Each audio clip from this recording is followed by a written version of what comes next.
அவள் பட்டு புடவை என்றும் அணிந்ததில்லை. அவள் சுடிதார் போல எதுவும் சிறந்ததில்லை. அவள் திட்டும் போதும் வலிக்கவில்லை. அந்த அக்கறை போலே வேறு இல்லை.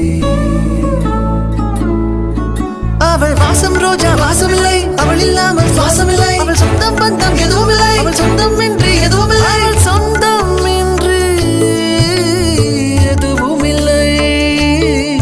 எனக்கு எதுவும் இல்லை. அவள் அப்படி ஒன்றும் அழகில்லை. அவளுக்கு யாரும் இணையில்லை. அவள் அப்படி ஒன்றும் கலரில்லை. ஆனால் அது ஒரு குறையில்லை. அவள் பெரிதாய் ஒன்றும் படிக்கவில்லை. அவளை படித்தேன் முடிக்கவில்லை.